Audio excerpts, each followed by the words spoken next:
Bonjour à tous. On va commencer cette conférence. Alors, je dois garder le masque. Je suis désolée.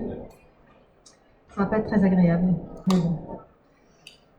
On a pu avoir l'événement maintenu et les conférences maintenues à condition qu'on gardait les masques. Donc, je garde le masque, tant pis. Donc, vous, peut-être, vous ne le voyez pas, mais je suis bien cette personne. Donc, Laetitia Huger, je suis la cofondatrice de la société de conseil Pando, donc qui est un cabinet de conseil en mode éco-responsable. Donc, on accompagne les marques, les fabricants, les détaillants à entrer dans une démarche RSE. Et donc, le thème de cette conférence est comment embarquer vos équipes dans la RSE de façon simple et autonome. En fait, cette conférence, elle fait écho à un retour d'expérience de nos clients quand ils se lancent dans une démarche RSE. En général, quand ils commencent à initier cette démarche, ils vont avoir un retour de la part de leurs équipes extrêmement positif. On a rarement des clients qui nous ont dit que les gens n'étaient pas embarqués ou n'avaient pas envie, surtout, d'aller dans une démarche RSE. Pour une raison simple, c'est que déjà on en parle beaucoup de la RSE dans la mode. C'est quand même un sujet fortement d'actualité. Et aussi parce que ça fait souvent écho avec des valeurs personnelles. En général, quand une entreprise dans laquelle on travaille se lance en RSE, on est plutôt content quand on est un collaborateur.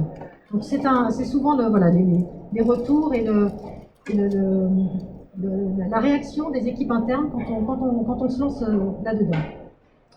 Après cette phase un petit peu d'euphorie, arrive la phase où on est un peu plus en questionnement. Les collaborateurs commencent à se poser des questions en disant ok, on va faire de la RSE, très bien, mais par où on va commencer? Et moi, dans mon travail quotidien, comment ça va se passer? Où est-ce que je vais trouver l'info? Est-ce que l'info que je trouve, eh bien, elle est pertinente? Est-ce que ça va me donner du travail en plus? Est-ce que j'ai du temps pour ça? Donc il y a toute cette phase de questionnement qui arrive. En général, eh bien, on est un peu tous pareils, on réagit à peu près tous de la même façon. Qu'est-ce qu'on fait? On va sur Internet. Et voilà, on est parti dans les méandres d'Internet pour aller chercher RSE, mode responsable, mode éco-responsable, éthique, etc. Et d'ailleurs, on trouve énormément de choses. Donc, voilà, on va chercher, faire un peu son shopping sur Internet pour trouver de l'info. Et on trouve pas mal de choses. On va aussi, en général, de ce que nous disent nos clients, ils vont sur les réseaux sociaux pour, sur LinkedIn, sur YouTube, regarder un petit peu des vidéos, des posts, des informations diverses et variées. Et comme ça, ils arrivent un petit peu à monter en compétence sur la RSE. Il y a aussi pas mal de webinaires en ligne qui existent, des conférences en ligne, donc c'est aussi ce que nos clients nous disent en général. Voilà, ils passent du temps à écouter, à regarder des conférences diverses et variées, ils viennent à des salons comme celui-ci. Et le retour que nous font nos clients, c'est qu'en général, ils trouvent que c'est extrêmement intéressant, parce qu'effectivement, ils trouvent beaucoup d'informations, et c'est assez captivant. Et c'est tellement captivant qu'au bout d'un moment, en fait, souvent, on arrive dans l'excès inverse où, quand on a commencé à faire tout le tour et qu'on a passé en fait des heures et des heures et des heures sur Internet, à regarder, à écouter, à lire, en fait, on se rend compte que ça ne s'arrête jamais. C'est un puissant fond de connaissances, mais surtout, est-ce que cette connaissance qu'on va chercher comme ça à droite et à gauche, est-ce que c'est de l'info ou est-ce que c'est de l'intox? Est-ce que c'est vraiment pertinent? Est-ce que c'est actualisé? Comment on organise toute cette information? Qu'est-ce qu'on en fait vraiment? Comment on arrive à la transmettre à nos équipes? Comment on peut communiquer avec cette information sereinement? Et puis, ça prend un temps fou. Parce que effectivement, ils passent du temps sur Internet, regarder, ça leur prend énormément de temps et tout est au même niveau. Donc, qu'est-ce qui est le plus important dans ce que je retrouve comme information sur le net? Et puis, à un moment, on ne sait plus trop où aller chercher, on se perd un petit peu dans toutes les informations qu'on va trouver.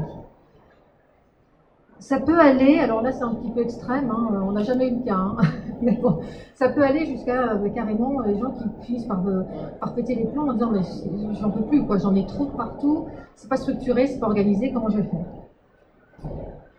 On a aussi, on peut avoir le cas des gens qui jettent l'éponge, qui abandonnent carrément en disant c'est bon, c'est trop compliqué, je sais pas, tant pis.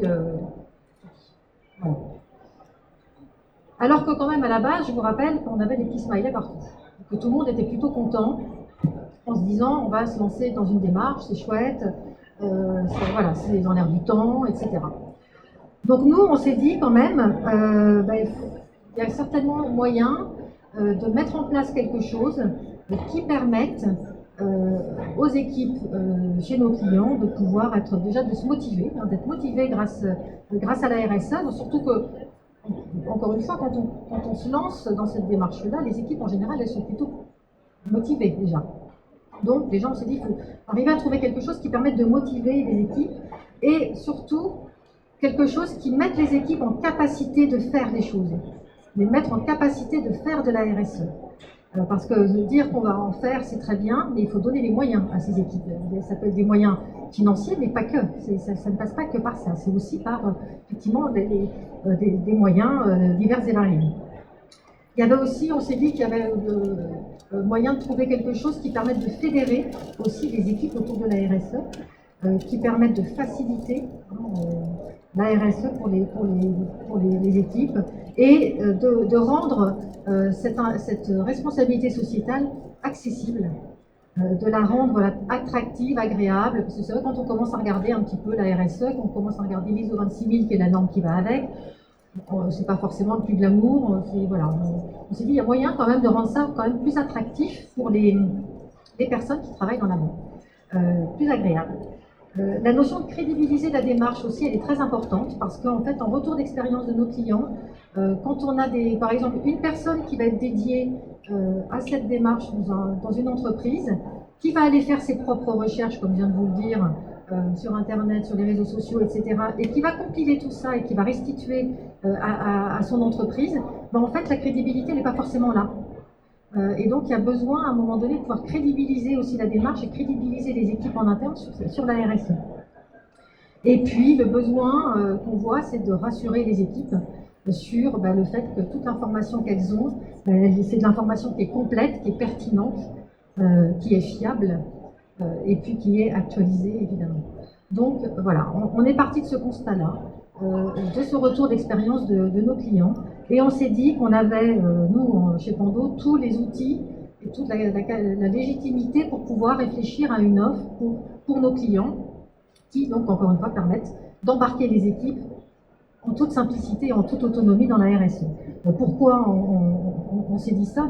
Déjà parce qu'on a un cabinet de conseil en mode éco-responsable, donc c'est notre sujet, évidemment, c'est notre métier, la mode éco-responsable, et en tant que cabinet de conseil, on fait de la veille permanente. Cette veille permanente, on va la formaliser derrière pour nos clients. Donc on la formalise et on va la restituer avec un vocabulaire très métier, donc qui va parler à toutes les personnes dans les équipes chez nos clients. Donc quelles que soient les personnes qu'on va avoir en face de nous, on va utiliser le vocabulaire métier et on va aussi restituer de façon très opérationnelle pour nos clients. Et on s'appuie évidemment sur la méthodologie de la RSE, sur l'ISO 26000. Donc il y a cette notion de structure. On a souvent dans ce retour-là aussi des clients, c'est qu'ils ont commencé à avancer par leurs propres moyens à un moment donné, et puis ils s'arrêtent parce que c'est pas structuré en fait. Et qu'à un moment donné, il faut structurer. Et c'est vrai que c'est important de structurer la RSE, sinon ça part dans tous les sens. Et encore une fois, tout est au même niveau. Or, c'est pas le cas. Donc il y a ce besoin de pouvoir bien formaliser, restituer avec méthodologie. Et nous, de par notre métier, on va s'adresser à la fois du mass market dans nos clients. On a des clients qui travaillent dans le mass market, mais on a aussi des clients qui travaillent dans le luxe. Donc on a une vue quand même à 360 degrés du marché, que ce soit sur le positionnement, que ce soit sur les cibles, les consommateurs, puisque on a des clients qui font du bébé, qui font de l'enfant, qui font de l'homme, qui font de la femme. Donc on a aussi cette vision du marché qui est complète, parce qu'effectivement quand on est sur de l'enfant, il y a des normes et des réglementations qui sont plus importantes que sur l'adulte. Et également selon les catégories de produits qu'on va travailler, c'est pareil, là on va avoir des informations plus spécifiques. Donc, quand on est amené à travailler à la fois sur du sous-vêtement, du prêt-à-porter, de l'accessoire, de la chaussure ou de la maroquinerie, là aussi ça permet d'avoir cette vision assez complète. Donc on s'est dit qu'on avait tous ces atouts-là, qu'on travaillait qui nous permettaient de travailler avec nos clients au plus près, et qu'on pouvait utiliser ça pour peut-être trouver cette solution pour embarquer les équipes de façon simple et autonome. Et on est parti de l'idée de faire une boîte à outils. Alors, je ne vous ai pas mis de photo de boîte à outils avec une clé à molette et un marteau, parce qu'évidemment, dans la mode, on est plutôt avec du fil, une aiguille et des ciseaux. Donc, je vous ai mis cette photo-là, parce qu'effectivement, je trouve que ça illustre bien la boîte à outils qu'on pourrait avoir dans la mode. Mais voilà, ce concept de boîte à outils nous est paru assez intéressant, parce que la boîte à outils, on l'a avec soi. C'est pas quelque chose d'immense, d'énorme. On l'a toujours avec soi, puis on a tout dedans. On a tous les outils qui vont bien. On sait comment c'est organisé. En général, on retrouve tout ce dont on a besoin. C'est simple, c'est facile, c'est accessible. Et voilà, on l'a avec soi. Donc, on s'est dit ce concept de boîte à outils est intéressant. Donc, on a développé une boîte à outils RSE. Alors, évidemment, je n'ai pas une boîte à outils. On a fait une boîte à outils digitale. Donc, la boîte à outils RSE, en fait, elle est accessible depuis notre site, donc, accessible de façon digitale. Et donc, dans cette boîte à outils RSE, eh bien, on a organisé différents contenus. Donc, vous avez différentes entrées pour aller chercher les contenus. Donc, il y a une première entrée qui est les formats. Et donc, les formats, on s'est dit, on ne va pas avoir, quand on a une boîte à outils, on n'a pas seulement un marteau ou une clé à molette. L'intérêt de la clé à outils, c'est d'avoir plein d'outils différents. Et quand on a fait notre étude de marché auprès de nos clients, on leur a demandé quels sont les formats que vous aimez pour pouvoir avoir de l'information. En fait, autant de personnes questionnées, autant de réponses différentes. Parce qu'on a des personnes qui nous ont dit, moi j'aime bien lire, et on a des personnes qui nous ont dit, moi j'aime bien écouter, j'aime bien visionner. Alors là, on s'est dit, du coup, on a développé plein de formats différents pour justement pouvoir s'adresser à toutes les personnes que vous allez avoir dans vos entreprises et qui vont, autant de personnes, autant de sensibilités différentes. Donc on a développé des formats type aide-mémoire. Donc aide-mémoire, ça va être plutôt une vue globale sur un sujet. Donc par exemple, les matières naturelles. Donc là, on a un aide-mémoire sur les matières naturelles en général. Quels sont les avantages et les inconvénients de ces matières-là, la vision RSE de la matière naturelle. Voilà, quels sont les impacts sociaux, sociétaux, économiques, écologiques des matières naturelles, les alternatives, etc. Les chiffres clés sur les matières naturelles. Donc les aides-mémoires, c'est plutôt quelque chose d'assez global sur un sujet, voilà, pas détaillé. Quand on passe à l'abécédaire, là on est sur quelque chose qui est beaucoup plus détaillé. Quand on va chercher l'abécédaire, c'est parce qu'on veut l'information, par exemple, le coton conventionnel. On a l'abécédaire du coton conventionnel, et là on a tous les avantages et les inconvénients du coton conventionnel, ses impacts en termes de RSE, ses alternatives durables, ses chiffres clés. Et donc chaque abécédaire, comme ça, est très détaillé sur une matière. Et ça permet aux équipes, quand elles ont un doute, en disant « Ah, en fait, c'était quoi déjà les problématiques liées à l'acétate ?» Pouf, abécédaire, acétate, elles ont tout. Assez facilement, elles vont chercher cette information-là et ça leur permet de pouvoir travailler en toute sérénité sans passer un quart d'heure sur Internet les avantages et les inconvénients de l'acétate. On a fait également des dates clés, donc là c'est plutôt des frises. On est tout le temps, souvent en train de chercher des dates alors là il y a une frise qui est plutôt d'ordre culture générale sur l'histoire de la mode. Et puis il y a aussi, on a fait les dates clés de la RSE, toute l'histoire de la RSE et du développement durable. Donc on a les grandes dates clés des différentes COP qu'il y a eu, des différents sommets pour le climat, etc. Des chiffres clés aussi, on est toujours en train de chercher des chiffres clés sur le coton, sur la mode en général. Donc on a également fait des contenus pour aller retrouver les chiffres clés de notre industrie et encore une fois dans la RSE. On a les magazines, on a également des podcasts qu'on fait, des vidéos, des webinaires sur les différents sujets. Donc là, ce sont les différents formats qu'on va avoir. Après, on s'est dit, les clients, ils ne vont pas aller chercher, une vidéo. Pas forcément. Alors ça, c'est possible, parce qu'on a des clients qui nous ont dit, moi le matin, j'aime bien écouter des podcasts. Donc effectivement, on a des clients qui vont aller chercher un format podcast. Mais on s'est dit, pour être opérationnel, il faut aller chercher l'information spécifiquement. Donc c'est là que les tags interviennent, parce que quand on va aller chercher les tags, on va pouvoir aller écrire par exemple matière, coton, label, loi Pacte, il y a énormément de choses. Et donc là, on va pouvoir avoir tous les contenus qui remontent selon le sujet spécifique dont j'ai besoin à l'instant précis. Donc selon les équipes qu'on va avoir, si ce sont des personnes au développement, des personnes aux achats, des personnes au style, peu importe, ils vont pouvoir entrer leurs mots-clés et récupérer toute l'information qui va bien. Et le dernier point qu'on a fait, c'est également les parcours. On a organisé tous les contenus de cette boîte à outils par parcours de formation. On a fait ça pour une raison simple, c'est que quand on fait de l'accompagnement chez nos clients, on fait des ateliers, on fait des formations. Donc on va avoir à un moment donné toute une équipe, puis on va faire la formation par exemple sur les labels et les certifications et les audits. Donc on a un atelier, 3 heures, on travaille là-dessus, très bien. Et on se rend compte en fait que les équipes elles tombent beaucoup. Et on a des nouveaux arrivants qui viennent. Et puis on va être, du coup, ces personnes-là ne sont pas formées. Alors toute l'équipe, il y a 20 personnes qui ont été formées peut-être 3 mois avant. Puis là, il y a une personne esselée qui arrive, qui est nouveau dans l'entreprise, qui n'est pas formée. On ne va pas forcément nous demander de revenir, de refaire un atelier de 3 heures pour une personne. Économiquement, évidemment, on ne peut pas. Et donc, on s'est dit, dans ce cas-là, ces personnes, ces nouveaux arrivants vont pouvoir se former tout seuls, en autonomie, sur différents sujets. Donc les parcours, on en a fait 4 aujourd'hui, donc c'est amené aussi à s'enrichir, hein, évidemment. Donc on a un premier parcours qui s'appelle Mode et RSE, donc tout simplement, on réexplique un peu, on redonne un peu l'historique de la mode, mais avec la vision RSE. On donne aussi toutes les informations sur, par exemple, la RSE, l'ISO 26000, les objectifs de développement durable.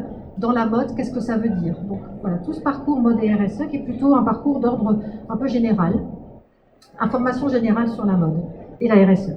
On a fait un parcours fibre et matière, donc là où c'est justement toutes les informations qui concernent les matières. Donc on va avoir un premier niveau, c'est les matières, de quoi parle-t-on? Puis on descend un peu plus bas les matières artificielles, naturelles, synthétiques. Puis après on redescend encore un cran plus bas où on explique très spécifiquement chaque matière, encore une fois toujours avec la vision RSE des choses. Hein. On explique vraiment à chaque fois les impacts des matières en termes de RSE.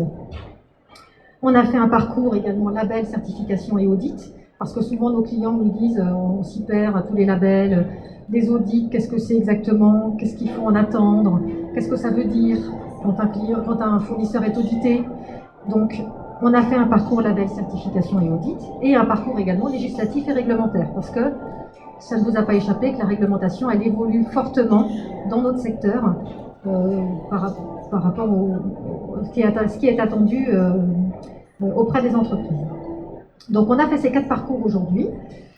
Chaque parcours est organisé avec 2 niveaux. Il y a un premier niveau qui est pour vous mettre à jour. Donc là, c'est, voilà, encore une fois, c'est de l'information.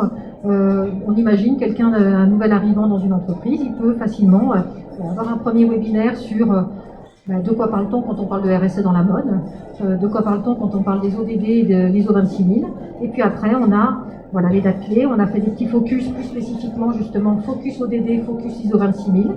Et ensuite, il y a un deuxième niveau pour aller plus loin, où là, on peut descendre encore un cran plus bas dans l'information qu'on va aller chercher. Donc, le parcours fibre et matière est organisé de la même façon. Il y a un parcours pour vous mettre à jour, où là, on va parler plus généralement des matières synthétiques, artificielles, naturelles. Et pour aller plus loin, on va retrouver tous les abécédaires de chaque matière. Et là, on va descendre un cran plus bas dans le détail de l'information. Donc l'idée, évidemment, de faire cette boîte à outils, c'est de faire gagner du temps à nos clients, parce qu'ils savent qu'en allant dans cette boîte à outils, ils ont l'accès à de l'information qui est qualifiée, qui est filtrée, qui est pertinente, qui est actualisée. Donc on est, encore une fois, on fait de la veille en permanence, puis on restitue cette information de façon très métier. On passe beaucoup de temps sur la partie aussi esthétique, que ce soit agréable et que ce soit facile donc on a envie d'aller chercher cette information. Donc ça, c'est très important. Le fait, effectivement, que le retour qu'on a, c'est que les gens, en fait, nous disent je suis beaucoup plus crédible quand je montre quelque chose à mes équipes qui vient d'un cabinet de conseil spécialisé, tout de suite, je suis beaucoup plus crédible que si c'était moi qui avais fait la présentation. Et c'est une réalité.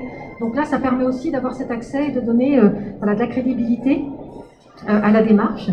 Le fait aussi que les clients sont tout de suite beaucoup plus rassurés sur la viabilité des infos qu'ils vont trouver dans cette boîte à outils, parce que c'est encore une fois une information qui est qualifiée.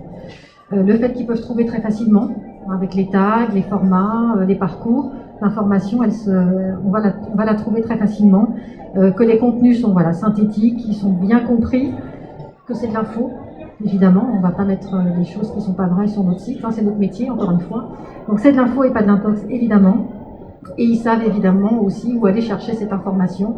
Ils vont sur le site, ils vont dans la boîte à outils, et là, ils vont aller chercher de l'information. Donc voilà ce que je voulais vous présenter. C'est donc ce qu'on a mis en place pour pouvoir embarquer facilement les équipes dans la RSE. Donc pour en savoir plus, si vous voulez qu'on vous montre un peu plus en détail cette boîte à outils, vous pouvez nous retrouver sur notre stand. On est au U61 dans l'espace Impact. Vous pouvez aussi, avec ce QR code, avoir accès directement à la boîte à outils. Comme ça, vous pouvez aller naviguer dessus. Cette boîte à outils, en fait, elle est donc accessible directement depuis notre site. Et il y a donc une partie qui est gratuite, qui est accessible, puis une partie qui est sous abonnement. Donc tous les contenus ne sont pas accessibles gratuitement, ça se passe par abonnement. Donc voilà, si vous voulez en savoir plus, vous venez nous voir au stand U61, on répondra à toutes vos questions avec grand plaisir. Et on vous montrera également ce qu'il en est exactement dans la boîte à outils.